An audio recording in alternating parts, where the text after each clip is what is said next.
cette leçon, nous allons apprendre à animer nos dias. Alors, nous avons donc créé ici une flèche avec un commentaire et une bulle avec un commentaire. Donc, pour donc le SAM qui recrutait pour l'armée US. Et nous allons un peu animer de manière à ce que ce soit un peu plus punchant.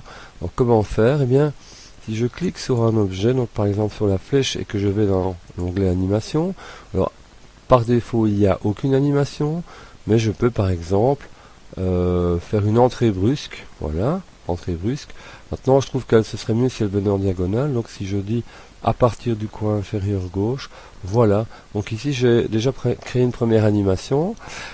Tant que j'y suis, alors je vais par exemple prendre mon texte ici et le faire apparaître. Donc apparaître, la durée je peux peut-être augmenter un petit peu, voilà, un petit peu de délai, voilà, ok. Et puis si je veux maintenant faire une animation sur ma bulle, eh bien je peux aussi prendre, hormis les animations de base, ajouter une animation, et là j'en ai quand même beaucoup plus. Par exemple, on va aller voir les trajectoires. Donc dans les trajectoires, vous pouvez avoir un aperçu de ce que ça va donner. Vous avez des formes, vous avez des diagonales, vous avez des spirales. Enfin, ils ont ajouté pas mal. Bon, c'est parfois un peu gadget, mais néanmoins, ça vous permet de voir un peu les possibilités. Ok, mettons que je veux le 4-8. Voilà. Donc, ici maintenant, si je veux, et vous avez donc l'occasion d'aller expérimenter tout ça, hein, je veux voir à quoi va ressembler mon animation, eh bien, je vais aller exécuter mon diaporama à partir de cette dia, donc on le voit ici, je clique, hop, hop, et hop, voilà.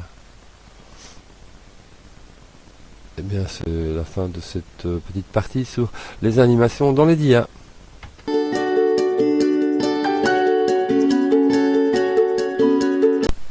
Dans cette leçon, nous allons apprendre à insérer des animations en mode borne plein écran. En effet, on va le constater nous-mêmes, lorsqu'on utilise le mode borne plein écran, eh bien, on voit que les animations n'apparaissent pas. Pourquoi? Parce que elles se déclenchent au clic, et comme le clic est désactivé, à part sur les zones boutons et liens hypertextes, ça ne fonctionne pas. Donc on va faire Escape, voilà, et on va aller, donc on est ici dans les animations, voilà, et on va aller dans le volet animation. Si jamais le volet animation n'était pas visible, vous le cochez en cliquant ici sur volet animation.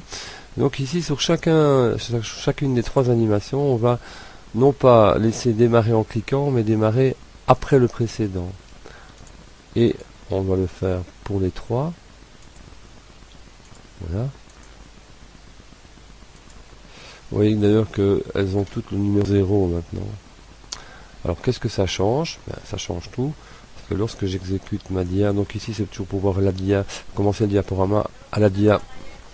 Voilà, hop, on voit nos animations qui vont bien lorsque nous sommes en mode bande plein écran.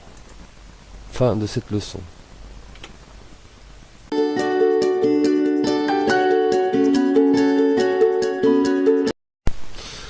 Dans cette courte leçon, nous allons apprendre à insérer des transitions entre nos diapositives. Alors vous avez un onglet transition. Et ici vous pouvez voir, en fait, si je choisis, voilà, donc je peux voir ce qui donnera la transition entre ma dia et une autre. Donc, voilà, vous avez révélé. Admettons que je choisis celle-là. Alors je peux aussi l'appliquer partout ou bien uniquement à la dia en question. Donc si je veux d'abord voir ce que ça va donner, donc je peux exécuter mon diaporama. Voilà, et donc on voit l'apparition progressive. Par contre les autres ne sont pas affectés. Donc si je fais Escape et que je reviens et que je mets par exemple révéler partout, voilà, mais que j'applique partout. Donc si je sélectionne appliquer partout, Voilà, donc on a des petites étoiles qui... Donc si j'exécute mon diaporama, vous voyez ici que chacune des dia fait une apparition, donc elle disparaît, et puis la suivante apparaît. Donc voilà. Si je fais escape,